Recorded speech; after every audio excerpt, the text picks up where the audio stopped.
우리 시간 함께 이렇게 인사했으면 좋겠습니다. 예수님이 나의 변호사입니다. 같이 한번 인사하겠습니다. 예수님이 나의 변호사입니다. 오늘 설교를 마치실 때쯤 되면은 왜 이렇게 인사했는지 여러분도 아시게 될 겁니다. 우리는 저번 시간까지 로마서 2장을 살펴봤습니다. 그렇게 2장을 마치고 오늘부터는 3장으로 들어옵니다. 여러분 2장에서 말미에 했던 얘기들 혹시 기억하시는지 모르겠습니다. 기억 안 나시는 분들을 위해서 한 번 더 설명드리면, 바울이 말하는 바는 이것입니다. 이방인이나 유대인이나 하나님 앞에서는 동일하다는 겁니다. 제가 세 번역으로 우리 2장 28절과 29절을 읽겠습니다. 겉모양으로 유대 사람이라고 해서 유대 사람이 아니요, 겉모양으로 살갗에 할례를 받았다고 해서 할례가 아닙니다. 오히려 속 사람으로 유대 사람인 이가 유대 사람이며, 율법의 조문을 따라서 받는 할례가 아니라 성령으로 마음에 받는 할례가 참 할례입니다. 이런 사람은 사람에게서가 아니라 하나님에게서 칭찬을 받습니다. 다시 말해 바울은 이방인과 유대인 모두에게 하나님에 관한 계시가 동일하게 주어졌음에도 불구하고 모두 그것을 따라 사는 데는 실패했다는 것입니다. 유대인과 헬라인 모두 결국은 하나님의 진노 아래에 있다는 것이 2장까지의 결론의 내용입니다. 여러분, 그러한 흐름 가운데서 3장 1절을 보십시오.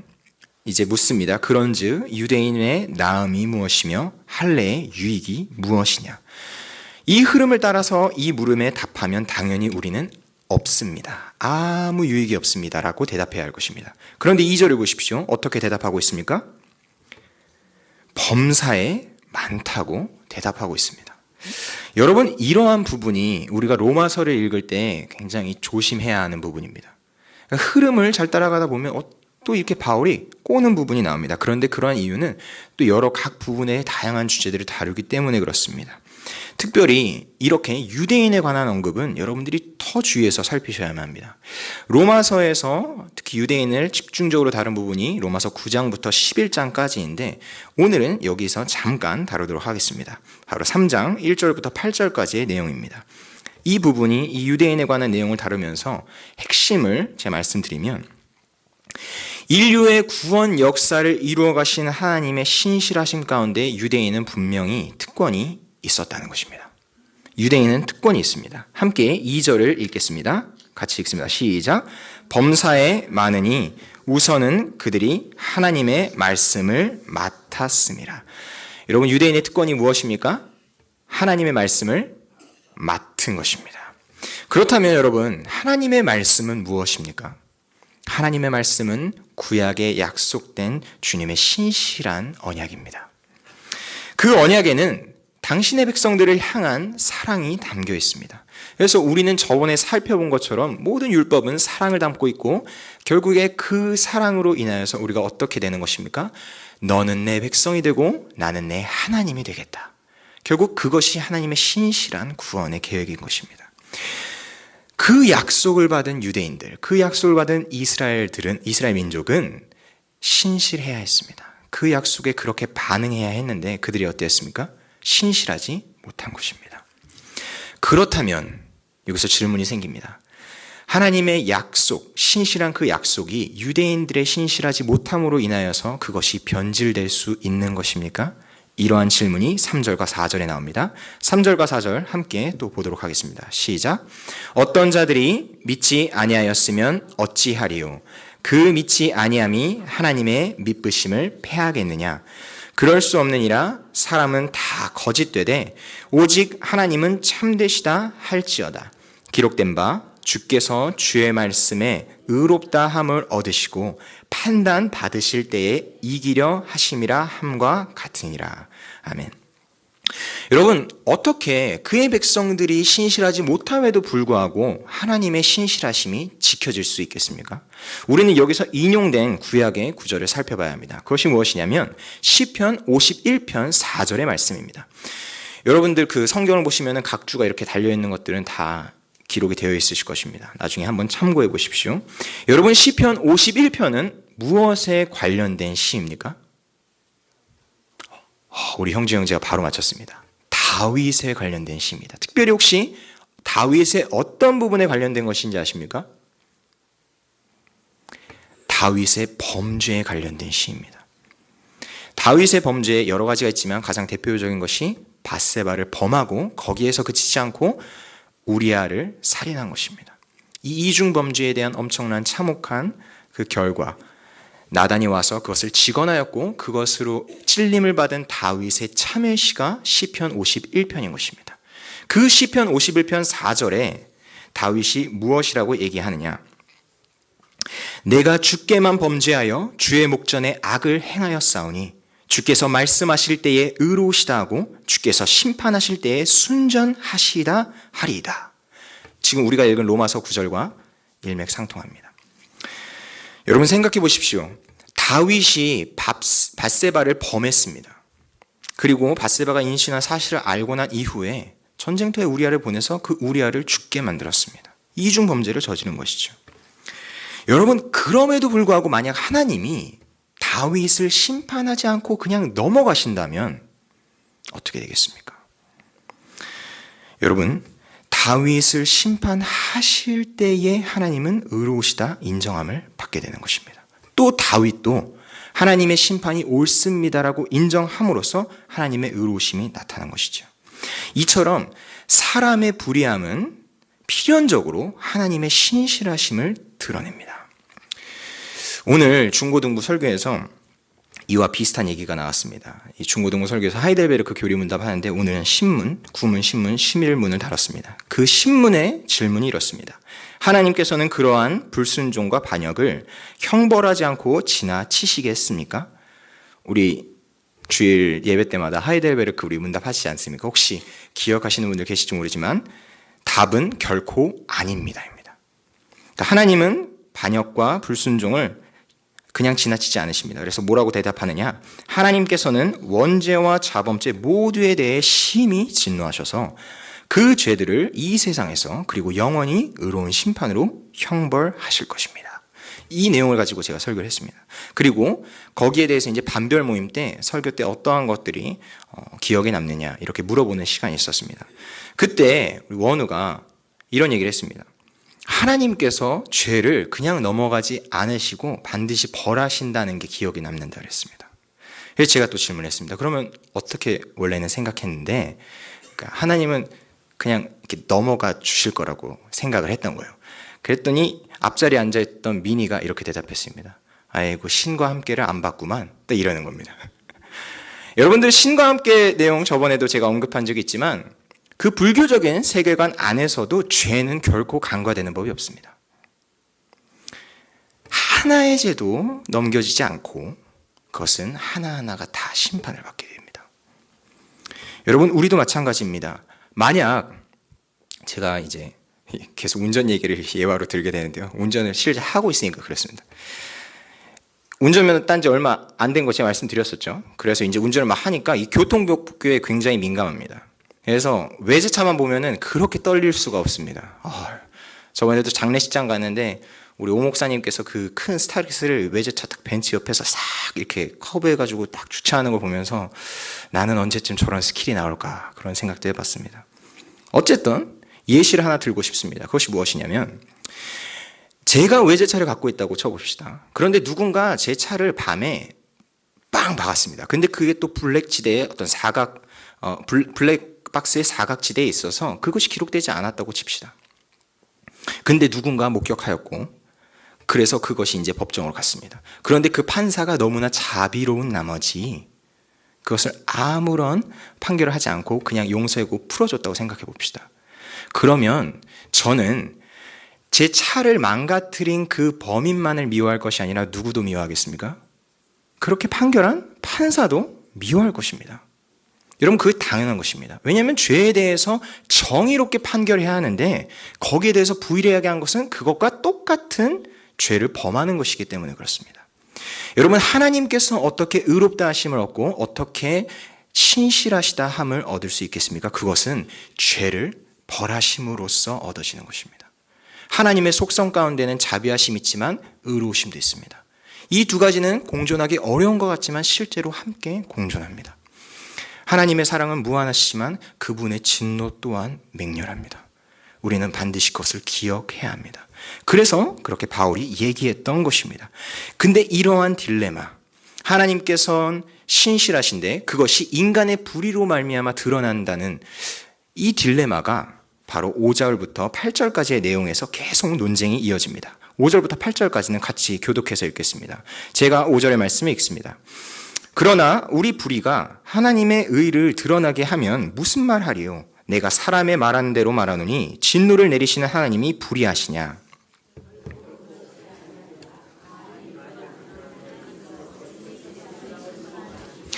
그러나 나의 거짓말로 하나님의 참되심이 더 풍성하여 그의 영광이 되었다면 어찌 내가 죄인처럼 심판을 받으리요?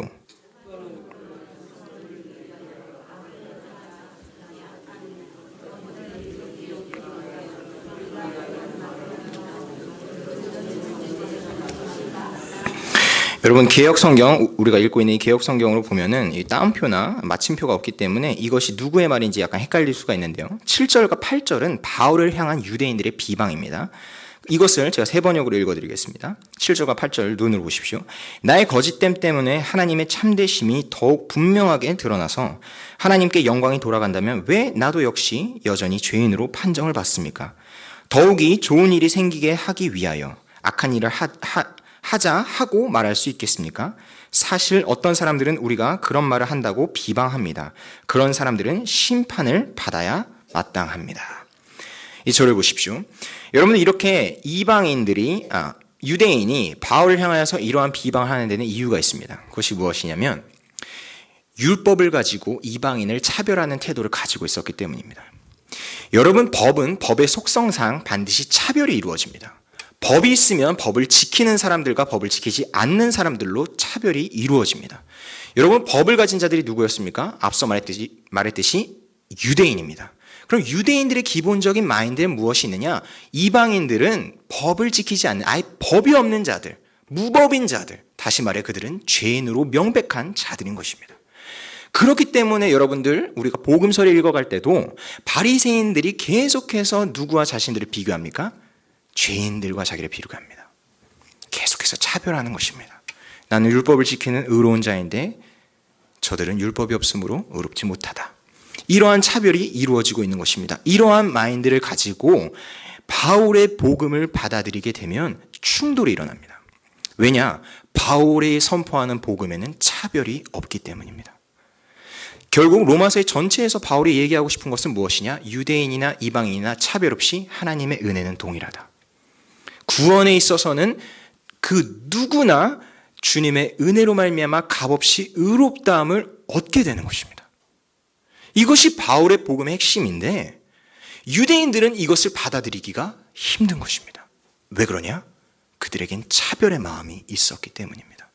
그렇기 때문에 차별 없는 복음은 튕겨져 나가게 되는 것이죠. 그래서 이 복음을 전하는 바울을 비방하는 것입니다. 오호, 불의한 게 하나님의 신실하심을 더 드러낸다고? 그럼 내가 더 죄 지으면 되겠네? 혹시 우리들 중에도 이러한 생각을 가지고 계신 분이 계십니까? 그렇지 않을 것입니다. 그런데 우리 중에, 은연중에 우리 안에 그러한 마음이 생길 수가 있습니다. 그것이 무엇이냐? 제가 계속해서 말씀드리지만 우리 이미 이렇게 저녁 예배 나오시는 분들은 신앙 연수가 오래되신 분들입니다. 수요 예배든 제가 항상 설교하는 어른들 만나는 예배는 늘 신앙의 연수가 오래되신 분들입니다. 다시 말해 내가 예수를 믿은 지 오래됐고 주님과의 관계가 된 지 지속된 지도 오래된 분들입니다. 근데 이러한 분들일수록 빠지기 쉬운 함정이 무엇이냐? 바로 유대인과 같은 마음인 것입니다. 율법을 내가 잘 알기 때문에 나도 모르게 차별을 하게 되는 것이죠. 율법을 지키지 못하고 율법에 연약한 자들을 향해서 비방의 마음이 생길 수 있다는 것입니다. 나도 모르게. 여러분, 예수님이 비유하실 때 기억하십시오. 돌아온 탕자 이야기를 할 때 사실 복을 갖고 있었던 것은 누구입니까? 첫째 아들입니다. 그런데 그것에 대해서 불만을 품은 것도 누구입니까? 첫째 아들입니다. 여러분, 이것이 계속해서 유대인들에게 부딪히는 문제입니다. 다시 말해 그들은 이미 특권을 가졌습니다. 특권을 가짐을 감사하게 여기고 또 특권을 가지지 못한 자들을 향해서 빛이 되었어야 하는데 그들은 그 특권을 남용한 것이죠. 그 특권을 가지고 기득권층이 되어서 오히려 가지지 못한 자들을 차별한 것입니다. 예수님께서는 그것을 꼬집은 것입니다. 이미 너는 모든 것을 나와 함께 갖고 있는데 왜 둘째 아들에게 내가 베푸는 것을 향하여 너가 분노하느냐. 여러분, 이러한 비유가 이미 복음서에 수없이 나와 있습니다. 여러분, 이것을 읽을 때에 우리처럼 모태신앙으로 자라서, 저도 그렇습니다, 신앙의 연수가 오래되면 될수록 더 기억해야 합니다. 그런 생각을 우리 어린아이들도 할 수 있고 우리도 할 수 있습니다. 평생 동안 하나님 믿지 않고 막 자기 마음대로 살다가 뒤늦게 하나님 믿고 죽은 사람 부러워하지 않습니까? 나도 그냥 하나님 모르고 살다가 그냥 내 마음대로 막 살다가 죽기 한 일주일 전에 하나님을 믿고 주님 감사합니다. 그래서 이 세상에서도 천국을 누리고 저 세상에서도 천국을 누리는, 근데 그런 생각이 우리 중에 있지 않습니까? 근데 그러한 생각들이 어디서 나오는 것이냐면 하나님에게 받은 이 율법과 이 특권이 우리에게 하나의 일종의 짐처럼 느껴지기 때문에 그렇습니다. 근데 사실 우리가 이렇게 주님 앞에 먼저 믿은 자 된 것은 짐을 진 것이 아니라 우리가 먼저 그 특권을 받은 것입니다. 사실 올바른 자세는 진짜 하나님을 뒤늦게 믿게 되었을 땐 오히려 후회하게 되는 것입니다. 내가 더 일찍 주님을 믿을 걸, 내가 더 일찍 주님 앞에 돌아올 걸, 그랬으면 이 주님의 특권을 더 누릴 수 있었을 터인데. 근데 여러분, 그러한 사람들이 왜 그런 마인드를 갖지 못하느냐, 왜 그런 생각 갖지 못하느냐, 우리같이 신앙을 이미 갖고 있는 사람들 중에 이 얼굴 기색 가운데 신앙생활을 하는 것이 기쁨이 아니라 오히려 온 세상 심을 다 끌어안는 것처럼 살아갈 때가 많기 때문에 그렇습니다. 여러분, 우리의 표정에서 그것이 드러납니다. 여러분, 우리는 기독교인으로서 먼저 이렇게 부름받은 자들로서 어떠한 마음가짐을 가지고 계십니까? 내가 기독교인으로 먼저 부름받은 것이 못마땅하십니까? 아니면 그것이 너무 기쁘십니까? 저는 이것이 불신자들이 이 교회를 바라보게 하는 표지라고 생각이 듭니다. 우리의 마음 가운데서 그것이 먼저 바뀌었으면 좋겠습니다. 우리 고양제일교회 성도들은 정말 먼저 예수님의 부름을 받은 것에 기뻐하는 성도들 되길 주님의 이름으로 축복합니다. 이제 중고등부 얘기를 제가 잠깐 하도록 하겠습니다. 아까 말씀드렸듯이 2018년도 돼서 하이델베르크 교리문답으로 설교를 시작했습니다. 작년에는 이제 웨스트민스터 소요리 문답을 했는데요. 이 중고등부 이 6년 과정에서는요, 이렇게 매해 번갈아 가면서 웨스트민스터 소요리 문답, 또 하이델베르크 교리 문답으로 신앙의 기초를 세워나갑니다. 하이델베르크 교리 문답은요, 크게 세 파트로 나눠져 있습니다. 첫 번째는 나의 죄의 비참함이, 그러니까 나의 죄와 비참함이 얼마나 큰가, 이게 1부입니다. 그 다음 두 번째 2부는 나의 모든 죄와 비참함으로부터 어떻게 구원을 받는가, 이것이 2부입니다. 그럼 3부는 무엇이냐? 그러한 구원을 주신 하나님께 어떻게 감사를 드려야 하는가입니다. 그러니까 간략하게 말해서 1부는 죄에 관련된 것, 2부는 구원에 관련된 것, 그 3부는 구원받은 우리의 반응, 감사에 관련된 것입니다. 여러분, 그런데요, 이 하이델베르크의 이 구조를 왜 말씀드리냐면 로마서의 구조와 굉장히 유사하기 때문에 그렇습니다. 그러니까 우리가 지금까지 읽은 3장 20절까지, 1장 18절부터 3장 20절까지는요, 일부에 해당됩니다. 그러니까 바울이 이렇게 나눠서 의도한 것이 무엇이냐? 우리를 죄의 코너로 쫙 몰고 가는 것입니다. 그러니까 여러분들, 이 오늘 설교로서 이 일부가 마무리되게 되는데요, 여기서 우리가 반드시 깨달아야 되는 것이 있습니다. 그것이 오늘 설교의 핵심인데요, 바로 로마서 3장 9절입니다. 3장 9절 우리 함께 읽도록 하겠습니다. 시작. 그러면 어떠하냐? 우리는 나으냐? 결코 아니라. 유대인이나 헬라인이나 다 죄 아래 있다고 우리가 이미 선언하였느니라. 아멘. 여러분, 바울은 로마서에서 유대인과 헬라인 이 표현을 굉장히 자주 쓰는 것을 여러분들이 발견하셨을 겁니다. 근데 바울이 유대인이라고 칭할 때는요, 유대인 중에 어떤 특정한 한 사람을 칭하는 것이 아니라 유대인 공동체 전체를 뜻합니다. 그러니까 유대인과 헬라인 이렇게 말하는 것은 결국 무엇을 의미하냐면 모든 인류를 뜻하는 것입니다. 유대인이나 헬라인이나 이것은 결국엔 모든 사람을 얘기하는 것이죠. 그렇다면 무슨 얘기입니까? 유대인이나 헬라인이나 다 죄 아래 있다라고 하는 것은 모든 인류가 다 유죄라는 것입니다. 오늘 설교 제목이 바로 로마서와 유죄입니다. 여러분, 이 설교 제목에서 느끼실 수 있듯이요, 이 일부의 분위기는요, 법정의 분위기를 갖고 있습니다. 여러분, 피고석에는 우리 모든 인류가 앉아있고 판사석에는 하나님께서 있습니다. 그리고 원고석에서 우리를 소송하는 것은 무엇입니까? 율법인 것입니다. 그 율법 앞에 우리는 아무것도 변호하고 변명할 것이 없습니다. 왜냐하면 그 판결이 너무나 명백하기 때문입니다. 그것이 구절의 내용입니다. 유대인이나 헬라인이나 전부 죄 아래에 있다. 이것이 판결의 내용이고 이미 이 판결이 끝났습니다. 여러분, 혹시 이 법정에 다녀오신 분들 계신지는 모르겠습니다. 저는 아직 법정에 갔다 온 적은 없는데 제 주변에 갔다 오신 분들 얘기를 들으면 이 소송에 한번 휘말리게 이게 엄청나게 피곤한 것입니다. 너무 이게 일들이 많더라고요. 그런데 여러분, 이 법정이라는 얘기만 들어도 우리가 딱 긴장이 되는데요. 오늘 이 판결문을 한번 보시기 바랍니다. 9절 이후에 10절부터 18절까지 판결문이 있는데요. 이것을 제가 화면에 준비했습니다. 우리 목사님 넘겨주시기 바랍니다. 그 세 번역으로 제가 판결문을 갖고 왔습니다. 로마서 오늘 읽은 말씀입니다. 같이 한번 큰 목소리로 읽도록 하겠습니다. 시작. 의인은 없다. 한 사람도 없다. 깨닫는 사람도 없고 하나님을 찾는 사람도 없다. 모두가 곁길로 빠져서 쓸모가 없게 되었다. 선한 일을 하는 사람은 없다. 한 사람도 없다. 그들의 목구멍은 열린 무덤이다. 혀는 사람을 속인다. 입술에는 독사의 독이 있다. 입에는 저주와 독설이 가득 찼다. 발은 피를 흘리는데, 그 다음 장, 발은 피를 흘리는 일에 빠르며 그들이 가는 길에는 파멸과 비참함이 있다. 그들의 평화는 알지 못한다. 그들의 눈에는 하나님을 두려워하는 빛이 없다. 아멘. 앞에 다시 한번 넘겨주십시오. 의인은 없다, 한 사람도 없다라고 시작되는 이 판결문은요, 이미 구약에 나와 있는 것들을 인용한 것입니다. 바울의 인용, 여러분들 각 줄을 쭉 보시면 아시겠지만 시편과 이사야 말씀을 통해서 탁탁탁탁 판결하고 있습니다. 근데 이 판결이 이미 나와져 있는데, 여러분 여기서 중요하게 우리가 생각해야 될 것이 무엇이냐면, 이 판결문이 인용되어 있는 그 본문을 맥락을 살펴보면요, 그것은 이방인을 향한 구절이 아니라 이스라엘 가운데 있는 사악한 자들을 향한 구절이라는 겁니다.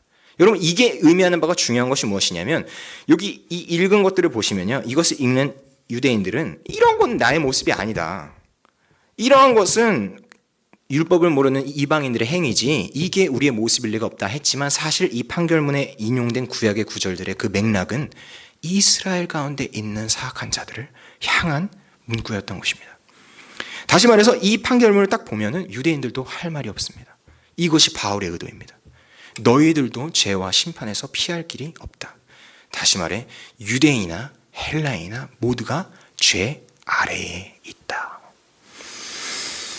특별히 여러분, 이 9절의 말씀이 죄 아래에 있다는 이 표현이 여러분들이 생각하시기에 어떠한 표현처럼 느껴지십니까? 유대인이나 헬라인이나 다 죄인이다 이렇게 얘기하지 않고 유대인이나 헬라인이나 다 죄 아래에 있다라는 표현을 썼습니다. 그것이 무엇이냐면, 단순히 한 사람 한 사람이 개인적으로 죄를 지었을 뿐만 아니라 우리가 죄라는 권세 아래에 있다는 것입니다. 여러분, 이건 엄청난 것이죠. 왜냐하면 우리는 그 권세를 이길 수 없기 때문입니다. 그래서 이 권세로부터 해방시켜줄 해방자가 필요한 것입니다. 이 죄 아래에 갇혀있는 우리들을 위하여. 이제 결론의 말씀을 드리려고 합니다. 우리 19절과 20절 함께 읽도록 하겠습니다. 19절과 20절입니다. 시작. 우리가 알거니와 무릇 율법이 말하는 바는 율법 아래에 있는 자들에게 말하는 것이니, 이는 모든 입을 막고 온 세상으로 하나님의 심판 아래에 있게 하려 함이라. 그러므로 율법의 행위로 그의 앞에 의롭다 하심을 얻을 육체가 없나니 율법으로는 죄를 깨달음이니라. 아멘. 저를 보십시오. 여러분, 율법으로는 의롭다함을 얻을 육체가 없고 오직 죄만 깨달을 뿐이라 했습니다. 거기에 관한 예화가 있습니다. 우리 중에 수영을 잘하시는 분 계십니까? 저는 자유형만 할 줄 아는데 어쨌든 저까지 포함해서 2명만 더 뽑읍시다. 여기서 수영 잘하는 분 2명, 그래서 저랑 3명이서 같이 이 추운 겨울 바닷가에 일본으로 수영으로 간다고 한번 생각을 해보십시오. 물론 다 동사로 얼어 죽겠지만요. 첫 번째, 제가 수영을 제일 못했습니다. 그래서 저는 100m 가다가 빠져 죽었습니다. 두 번째, 여기서 수영 잘하시는 분 혹시 백장로님 수영 잘하실 것 같습니다. 백장로님 한 1km 가다가 죄송합니다. 동사하셨습니다. 예를 드리는 것이죠. 세 번째, 우리 정장로님 수영 제일 잘하신다고 그래서 가정해봅시다.